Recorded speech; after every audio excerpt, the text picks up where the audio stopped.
Halo, assalamualaikum. Kembali lagi di video saya. Nah, hari ini saya main ke salah satu toko sepeda di Jogja, nyari pedal klit buat Pak Ustadz. Dapat Shimano R550 dengan harga sekitar 850.000. Nah, ini saya menemukan satu sepeda Stratos S7 baru, tapi yang belum dis. Sepeda ini dibanderol oleh Polygon, harganya sekitar 18,5 juta. Nah, apa aja yang kita dapat dengan 18,5 juta? Yuk, mari kita lihat. Oke, ini adalah kombinasi yang baru dari Stratos S7, keluarnya barengan dengan Stratos yang lain yang merupakan versi facelift di tahun 2021. Oke, sepeda ini sudah menggunakan grup setnya Shimano 105. Jadi kalau kita bandingkan misalnya versi alloynya dari Stratos S7 ini yang menggunakan Shimano 105 wheelset Entity XL3 itu adalah Stratos S5 dengan harga yang agak sedikit di bawahnya. Dibekali dengan grup set 105, full grup set 105, dan juga wheelset Entity XL3 dengan ruji-ruji pipih. Beda dengan yang ada di Stratos S5. Kalau Stratos S5 itu rujinya masih bulat, yang ini rujinya pipih model aero. Sepeda ini diklaim merupakan world class road bike partner untuk orang Indonesia. Jadi meskipun dia karbon, tapi harganya itu masih cukup terjangkau. Memang lebih murah jika dibandingkan dengan misalnya Giant atau Trek atau merek-merek impor yang lain yang berbahan karbon. Dengan 18,5 juta teman-teman sudah bisa menikmati sepeda karbon dari Polygon ini dengan grup setnya 105. Ada beberapa hal yang menurut saya masih bisa ditingkatkan ya. Di antaranya adalah bagian drawbarnya, nanti kita akan lihat.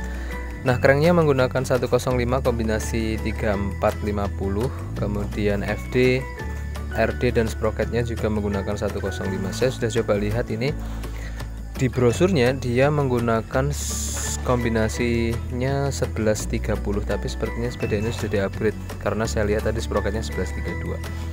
Nah, karena ini adalah sebuah frame karbon, maka kita tidak akan melihat las-lasan atau smart welding technology atau apapun di sepeda ini. Karena kalau sepeda karbon itu yang saya baca dari artikel-artikel dan reviewnya teman-teman yang lain, dia adalah casted frame atau dicetak langsung, bentuknya kayak gini. Jadi bukan potongan-potongan pipa yang disambung atau dilas kayak alloy.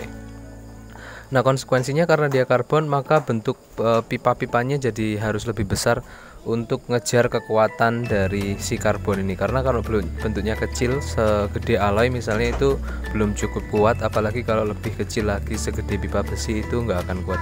Jadi karbon harus otomatis dia itu lebih besar, kayak tapernya, kemudian batang top tube, seat tube, head tube-nya juga dia lebih besar.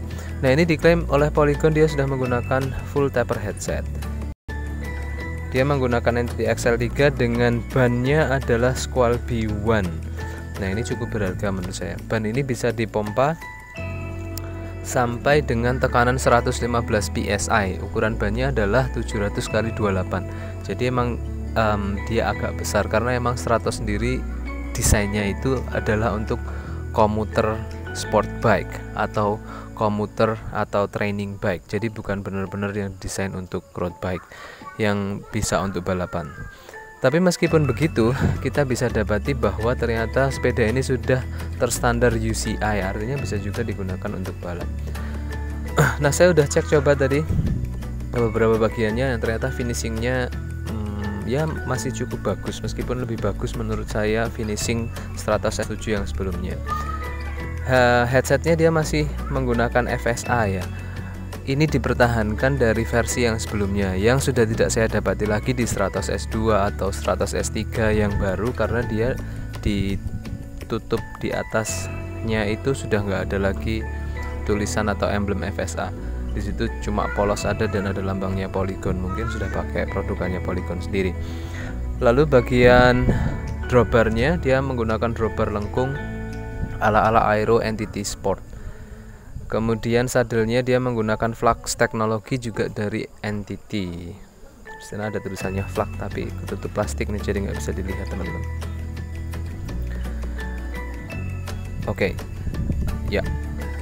Kemudian saya perhatikan di sisi bar tipnya dan juga hoodnya ini cukup premium ya, meskipun bar tipnya tertutup tapi saya bisa sedikit meraba ke dalam. Di beberapa bagian itu dia bar tipnya lumayan agak tebal, dan juga hoodnya 105 ini nyaman banget, dia nggak licin tapi juga nggak keras, jadi kombinasinya perfect banget. Strippingnya mirip dengan Stratos S3 yang terbaru, cuma bedanya kalau dia kombinasi warna hitam, coklat tua dan coklat muda. Kalau di Stratos S3 dia kombinasinya hitam, orange dan kuning. Ya, masalah kombinasi warna mungkin teman-teman punya preferences tersendiri, tapi yang jelas sepeda ini sudah karbon dan diklaim beratnya cuma 8,6 kg tanpa pedal. Tapi dari pengalaman saya dari klaim Polygon itu biasanya ada selisih berat sekitar 500 sampai 600 gram. Saya nggak tahu kenapa, tapi padahal sudah ditimbang tanpa pedal misalnya, tapi tetap masih agak lebih berat daripada apa yang bilang Polygon di webnya mereka.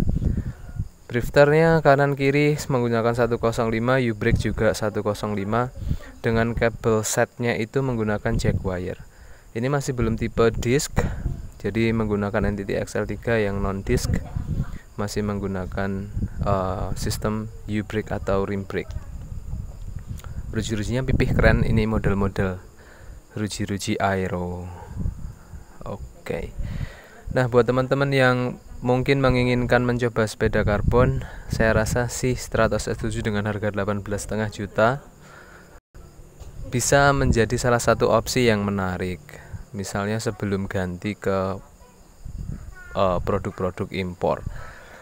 Saya masih kurang tahu karena saya belum expert di sepeda karbon. Saya sendiri beberapa kali nyoba karbon tapi belum pernah memiliki karbon sendiri. Jadi ya mungkin beberapa orang mengklaim bahwa produk lokal itu nggak kalah dengan produk impor. Beberapa orang lain bilang kalau mau ngejar gengsi ya produk impor. Oke.